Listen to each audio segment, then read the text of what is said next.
पहलगाम के आतंकी हमले के बाद हमारे यशस्वी प्रधानमंत्री नरेंद्र मोदी जी के नेतृत्व में 7 अलग अलग डेलीगेशंस दुनिया के अलग अलग देशों को जाकर मिल रहे हैं, शांति का संदेश और उसी के साथ में जीरो टॉलरेंस अगेंस्ट टेररिज्म ये संदेश देने का काम कर रहे हैं। हम यूएई जाकर आए।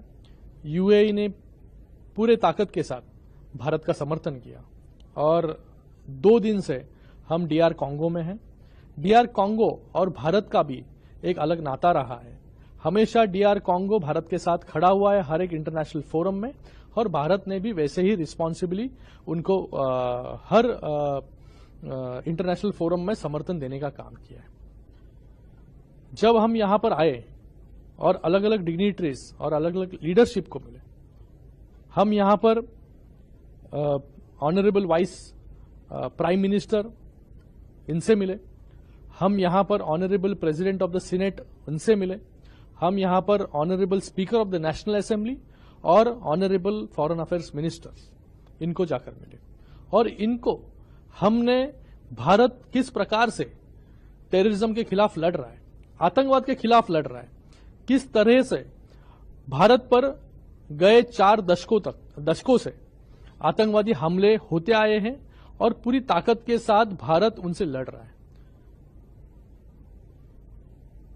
ये पहलगाम हमला जब हुआ, इसमें 27 लोगों की जान गई। ये जब हमने उनको बताया तो उन्होंने अपनी संवेदना प्रकट की और पूरे ताकत के साथ हम भारत के साथ खड़े ऐसा निश्चय देखिए किया। उन्होंने ये भी कहा कि ये जो हरकत पाकिस्तान ने की है वो अलग अलग फोरम में जाकर पूरे दुनिया को बताने का काम भी वो करेंगे। मुझे लगता है कि ये बहुत बड़ी बात है कि जो संदेश हम लेकर आए हैं, जो इंटेंशन हमारा है कि टेररिज्म के खिलाफ अलग अलग देश, दुनिया के अलग अलग देश साथ में आकर यूनाइट होकर लड़ना जरूरी है। मुझे लगता है कि हम उसमें धीरे धीरे कामयाब होते आ रहे हैं। यूएई इसके पहले हमारे साथ खड़ा हुआ और आज डीआर कॉन्गो भी पूरी तरीके से ये अटैक को उन्होंने कंडेम किया है, इसकी निंदा की है। मैं डीआर कॉन्गो का भी और सभी डिग्निटरीज का यहां पर धन्यवाद अदा करता हूं कि उन्होंने जिस तरीके से भारत टेररिज्म से लड़ता आ रहा है, एक संवेदना उन्होंने प्रकट की भारत के लिए, भारत के नागरिकों के लिए। और जब हम प्रेसिडेंट ऑफ फॉरेन अफेयर्स इनसे मिले तो उन्होंने मोशन ऑफ साइलेंस खुद से ऑब्जर्व यहां पर मीटिंग के दौरान किया। तो मुझे लगता है कि एक एक करके अलग अलग देशों तक हम पहुंच रहे हैं और सभी देशों को टेररिज्म के खिलाफ हम सबको लड़ना होगा, ये संदेश देने का काम कर रहे हैं, सेंसिटाइज करने का काम कर रहे हैं। और मुझे लगता है कि जब तक सभी देश साथ में नहीं आते तब तक ये टेररिज्म हम पूरी तरीके से समाप्त नहीं कर सकते। टेररिज्म सिर्फ भारत तक सीमित नहीं है, ये टेररिज्म अभी पूरे देश में फैल रहा है। अगर टेररिज्म को रोकना है तो मुझे लगता है कि सभी देशों को एक साथ आकर लड़ना बहुत जरूरी है।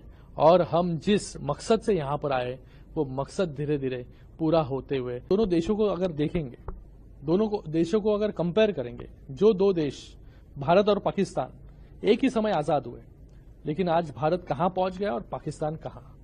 आज भारत विश्व की 4थी बड़ी अर्थव्यवस्था बन गया है और जल्दी 3री बड़ी अर्थव्यवस्था बनने जा रहा है। जहां पर भारत 4.2 ट्रिलियन इकोनॉमी बन चुका है और वहां पर पाकिस्तान सिर्फ 400 बिलियन इकोनॉमी ही पार कर चुका है। भारत जहां पर टेक्नोलॉजी और टैलेंट दुनिया को एक्सपोर्ट करते हैं, वहां पर पाकिस्तान टेररिज्म को एक्सपोर्ट करने का काम करता है। भारत जहां पर ट्रेड कॉरिडोर्स बना रहा है, वहां पर पाकिस्तान टेररिज्म कॉरिडोर्स बना रहा है। भारत जहां पर चंद्रयान और सैटेलाइट लॉन्च कर रहा है, पाकिस्तान अपनी भूमि से टेररिज्म को लॉन्च करने का काम हमेशा करता आया है। भारत सबका साथ सबका विकास में बिलीव करता है, लेकिन पाकिस्तान सब देश में आतंकवाद। तो मुझे लगता है कि बात साफ है कि जिस तरीके से भारत आज प्रगति कर रहा है, लोगों को भी और पूरी दुनिया को भी शांति